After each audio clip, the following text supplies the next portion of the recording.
Imagine you have a client, right?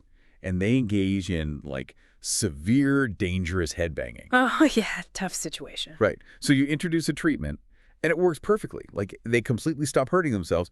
You're thrilled, obviously. Of course you are. But in the world of behavioral science, to actually, prove your treatment was the cure, the gold standard methodology says you have to take that successful treatment away and literally watch them hurt themselves again. Which is wild to think about. Right. Like, would you actually do it? I mean, it goes against every single instinct you have as a caregiver or a clinician. You want to help. You don't want to harm. Exactly. But it really highlights this massive tension at the heart of behavior analysis. Like, there's this drive to provide immediate relief, but then there's the scientific requirement to prove that your specific intervention is the exact thing causing a behavior to change. Which is not easy. No, it's not. Proving that it isn't just, a fluke or a coincidence is notoriously difficult. Well, welcome to the deep dive. Today, we are taking a stack of incredibly dense, complex sources and extracting the most valuable, actionable insights just for you. Yeah, we're doing the heavy lifting. For sure. Our mission is to basically shortcut your learning process. So whether you're actively prepping for your BCBA exam or you're just wildly curious about how behavior analysts actually prove their interventions work, we are getting right into the thick of it. It's a great topic. It really is. And today we're looking at materials curated by behavioral intelligence con Mara Sánchez at Amethyst Therapy Services. We've got mock exams, study guides, ethics workbooks, and we're specifically focusing on BCBA Foundations D.7. Yeah, and the overarching goal here, if you're looking at the big picture, is understanding how to demonstrate what we call a functional relationship. Right, which isn't just a correlation. Exactly. We are looking at loose correlations, like noticing that ice cream sales and sunburns both peak at the same time in July. Right, because ice cream doesn't cause sunburns. Exactly. We want undeniable proof that the intervention, and literally only the intervention, is pulling the levers on the behavior. And the materials we're looking at today outline 4 distinct ways to prove you actually have that control. Okay, so let's start with the scenario I mentioned at the top, the whole idea of introducing a treatment and then taking it away. I always picture this methodology like flipping a light switch in a brand new house. Oh, that's a good analogy. Right. Like if I walk into a dark room, flip a switch on the wall, and the overhead light turns on, I think I found the light switch. But you don't know for sure. Exactly. It could have been a weird coincidence, like maybe someone plugged in a lamp in the hallway at that exact millisecond. So to prove it, I turn the switch off, the light goes out, I turn it back on, the light comes back, boom. Functional control, I own that light switch. I love that. That is a perfect visualization of an ABAB reversal design. Reversal, okay. Yeah, or sometimes you'll see it called a withdrawal design. And in applied behavior analysis, this is widely considered the absolute gold standard for demonstrating a functional relationship. The gold standard. Yep. It relies on this 3-part mechanism called baseline logic, which is prediction, verification, and replication. Okay. Break down how that actually looks on a clinician's clipboard, though, like in practice. Sure. So you start with your baseline, which is the day phase. You observe the behavior exactly as it naturally occurs, changing absolutely nothing in the environment. So just watching. Just watching and recording until you establish a steady state of responding. And from that steady baseline, you make a prediction. You say, if I leave this environment exactly as it is, this behavior will continue at this exact rate. Okay, so that's phase A. The room is dark, essentially. Right. Then you introduce your intervention, which is the B phase. Now, if the behavior changes, you might think you've solved it. But you haven't proven it scientifically yet. Exactly. You haven't proven it. To verify that your intervention actually caused the change, you withdraw it, you force the environment back to the A condition. You turn the switch off. Yes.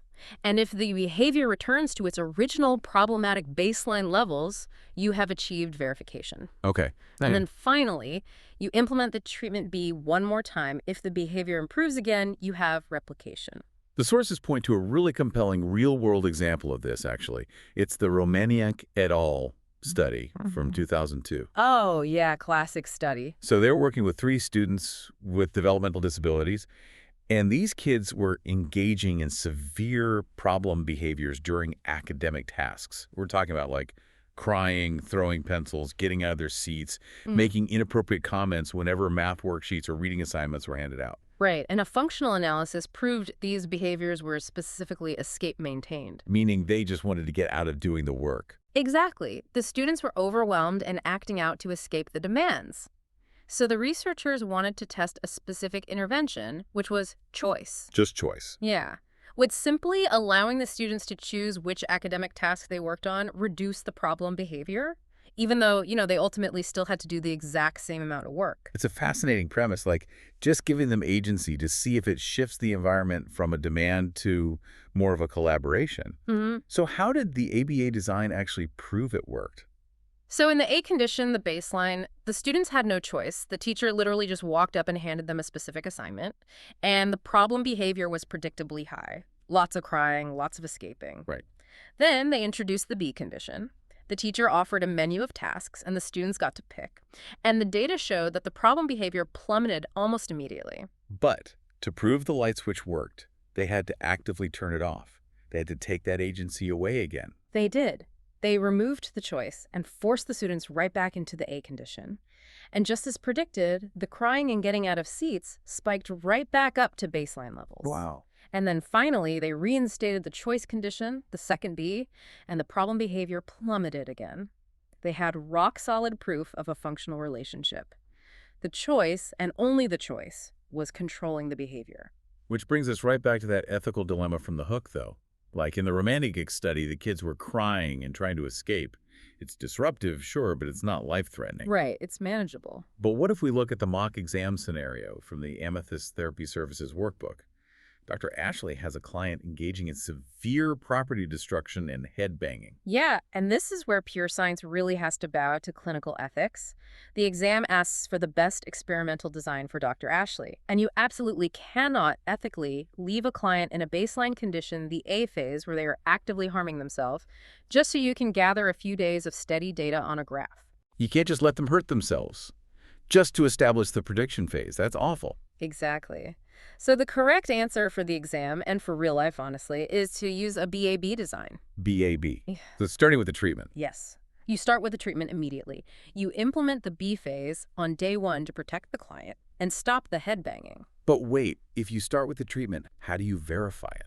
Well, once the dangerous behavior is under control and the client is safe, you very briefly withdraw the treatment. That's your A phase, just long enough to see the behavior start to tick back up. Oh, just a quick check. Right. It proves the treatment is what's keeping them safe. The moment you see that verification, you immediately put the treatment right back in place for the final B phase.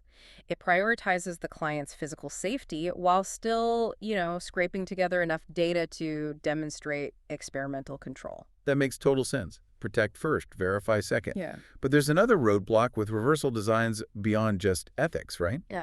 What about behaviors you literally can't reverse? Like what? Well, like if I teach you how to ride a bike, I can't withdraw my teaching and make you suddenly forget how to balance. Ah, yes. The behavioral term for that is irreversibility. You cannot use a reversal design for skills that cannot be unlearned. So reading, riding a bike, tying shoes. Learning a new language, yeah. Once that neurological pathway is built and the skill is in the learner's repertoire, the light switch cannot be turned off. You can't unteach it to see if they go back to baseline. So, okay, if we have a situation where we can't ethically reverse a behavior because it's too dangerous, or we practically can't reverse it because it's a permanently learned skill, how on earth do we prove our treatment works? We have to abandon the light switch entirely and get creative with time and space. We stagger the intervention. Stagger it. Yeah. This is known as a multiple baseline design. Instead of turning the intervention on and off for one single behavior, you apply the intervention sequentially. You stagger it across different settings, across different subjects, or across different behaviors. Okay, let's break that down with the exam prep sources, starting with staggering across settings. The workbook mentions an RBT tracking a child's hair-chewing behavior. Right. So the RBT wants to reduce this hair chewing, and they are tracking it in 3 entirely different environments: in the classroom, at the lunch table, and out on the recess yard. Okay. Now, instead of starting the intervention everywhere all at once, they just start taking baseline data in all 3 settings simultaneously. They are just watching and counting. So they might notice, like, the kid chews their hair 10 times in class, 15 times at lunch, and 5 times at recess. Exactly. Then they apply the treatment only in the first setting, so just in the classroom. Meanwhile, lunch and recess stay in baseline. The RBT changes nothing in those I environments. see. Yeah, and if the hair chewing decreases in class but stays high at lunch and recess, you have your first piece of proof. Then, a week later, you apply the treatment at lunch. Recess is still in baseline. Finally, you apply it at recess. If you're listening and taking the BCBA exam, and you were looking at a graph of this, you want to look for the waterfall. The waterfall, yeah. You'll see these stacked graphs on the page, and the data literally steps down sequentially from top to bottom as the intervention is introduced in each new tier. It looks just like a waterfall cascading down. It's a very distinct visual. And the logic is brilliant, really. You never have to take the treatment away, so it's perfectly ethical. You prove it works because the behavior only drops when the cascading waterfall finally reaches that specific setting. And we also see this staggered across subjects, not just settings. Right. The study guide uses the example of Teacher May, who wants to increase returned homework for 3 of her struggling students. She decides to use a trip to the prize box as a reinforcer. Okay. She takes baseline data for all 3 kids. Then she starts offering the prize box only to student 1. Students 2 and 3 are still in baseline. A week later, she adds student 2 to the intervention. A week after that, she adds student 3. Okay, but I have to challenge the fairness of this, though. If Teacher May staggers the prize box, doesn't that mean student 3 is stuck failing and literally watching student 1 get cool toys for 3 straight weeks? Yeah, it does. That sounds incredibly frustrating for student 3.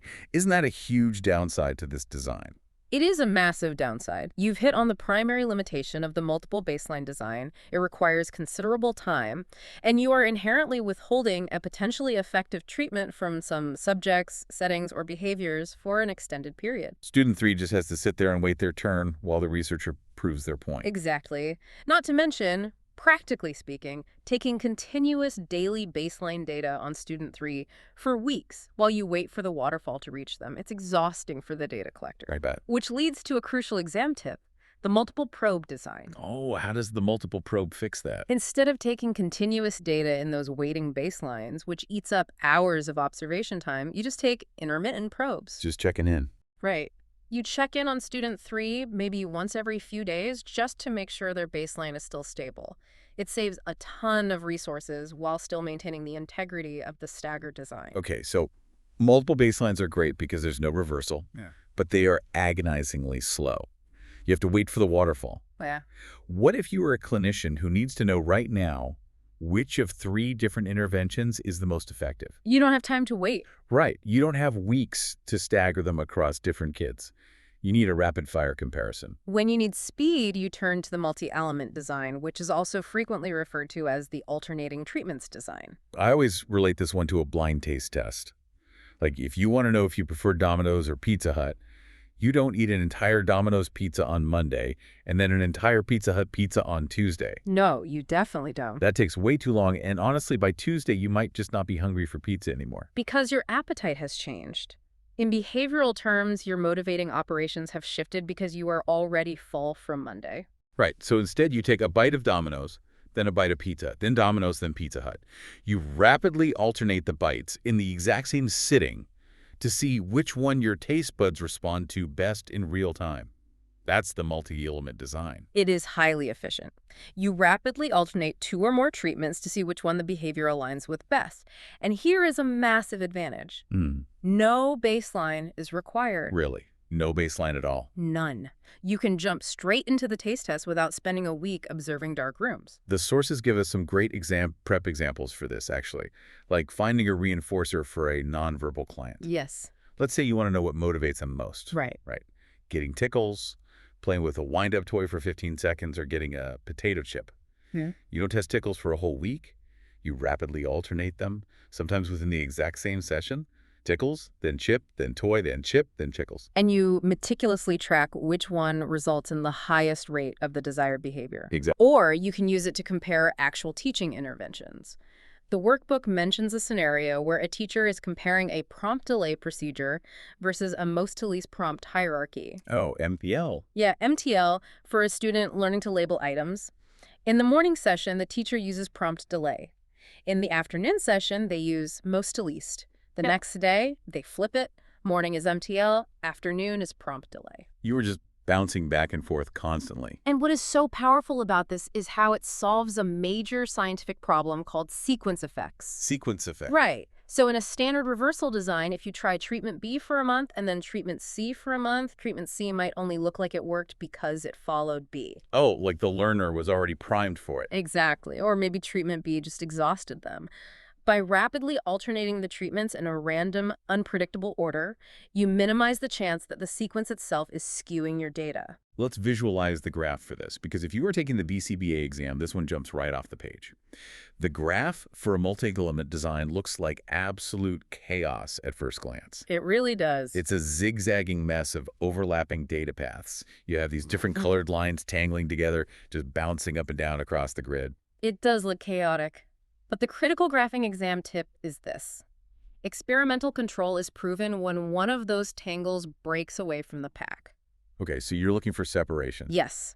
You are looking for one data path to rise above or fall below the others and show a clear, distinct separation.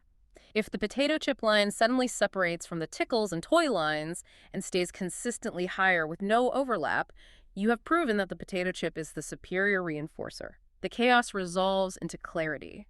So, multi-element is perfect for choosing the best treatment out of a lineup. But what if you already know the treatment, and your goal isn't just to turn a behavior completely on or completely off? Like, what if you are trying to gradually shape a habit, like weaning someone off smoking or building up a child's reading stamina? For gradual shaping, we look to the final major design, the Changing-Criterion design. I love the visual for this one, actually. It's the staircase. It makes perfect intuitive sense. In a Changing-Criterion design, you set a specific goal or criterion for reinforcement. It acts as a stepping stone. Once the learner meets that exact goal consistently for a few days, you change the criterion. You make it a little bit harder. Right. As the learner adapts to each new rule, the data on the graph looks like a set of stairs going up or going down. The exam prep sources give us two great examples of this. Let's look at reducing behavior first, with a client named Kevin. Kevin has a habit of chewing his lip, and baseline data shows he does it for about 30 minutes every hour. That's a lot. It is. We want to reduce this, but telling him to stop entirely all at once won't work. It's a deep-seated habit. So we use a changing criterion design. The first criterion is set at 25 minutes. And this utilizes a procedure known as a DRD, or differential reinforcement of diminishing rates. Which means? That basically means you only get the reward if you do the target behavior less than a specific shifting limit. If Kevin chews his lip for 25 minutes or less, he gets reinforcement. Once he consistently hits that 25-minute mark, the criterion drops to 20 minutes, then to 15 minutes. He is slowly stepping down the staircase. And for increasing behavior, the sources mention Amanda's blood glucose checks. Checking blood sugar is hard for a kid. It involves finger pricks and disrupting their routine. It's a lot to ask. Yeah. The parents wanted her to independently check her blood sugar more often. They set an initial low target, maybe just twice a day. When she hit it consistently, they raised the target to 3 times, stepping up the stairs. But here is where we have to talk about proving control again. Yeah, I actually have a big question about this. If Amanda's behavior is following the stairs going up, step by step by step, doesn't that inherently prove the intervention works? But earlier, we talked about baseline logic always requiring verification. Do we literally have to make the client step backwards and do worse just to prove our control on a graph? You absolutely do. Wait, really? Yes, and that is a brilliant exam tip that catches a lot of test takers off guard. To prove rock-solid experimental control in a changing criterion design, the gold standard is to briefly reverse the criterion to a previous, easier level. Wow. So if Amanda was successfully up to checking her glucose 5 times a day, you would intentionally drop the requirement back down to 3. Yes. You tell her, hey, for the next 3 days, you only need to check it 3 times to get your reward.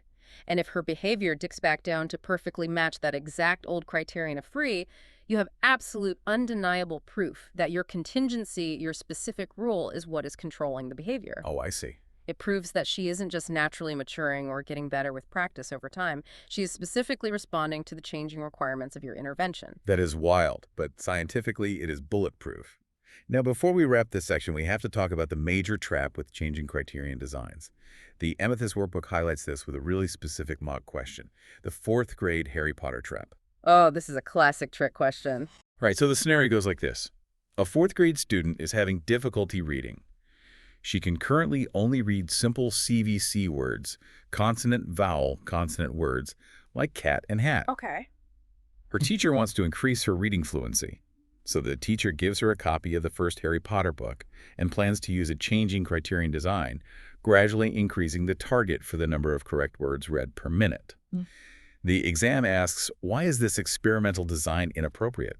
Right. When I first read that, my non-behavioral brain thought, well, Harry Potter is a huge chapter book. It's way too long for a fourth grader who is struggling. But that's not the behavioral answer. Not at all. The behavioral answer, the absolute prerequisite for ever using a changing criterion design, is that the target behavior must already be in the learner's repertoire. You can't shape what isn't there. Exactly. You cannot gradually increase reading fluency on complex multi-syllable fantasy words like Gryffindor or Hermione if the child literally does not possess the neurological skill to decode those phonetics yet. She can only read cat. Yeah, that makes sense. You can't ask someone to step up a staircase if the stairs haven't actually been built. If the skill isn't in their repertoire, you have to use a different teaching method entirely. You might need to break the reading down into tiny, teachable chunks using discrete trial training rather than just demanding fluency through a changing criterion. Okay, let's unpack everything we've covered today, because that was a massive amount of high-level methodology. Let's summarize the ultimate cheat sheet for you as you prep for your exam, or just try to apply this rigorous thinking to your daily life. Sounds good. First, we have reversal or withdrawal. Think of the light switch. It's the gold standard for proving control. You turn the treatment on, you turn it off, you turn it back on. But you have to watch out for severe ethical dilemmas with dangerous behaviors where you might need a BAB design, and you can't use it for irreversible skills like riding a bike. Spot on. Second, we have multiple baseline. Think of the cascading waterfall. You stagger the intervention across different settings, subjects, or behaviors. It's ethical because you never withdraw a working treatment, but it takes an enormous amount of time, and you leave some subjects agonizingly waiting in baseline. Third, the multi-Multielement or alternating treatments design.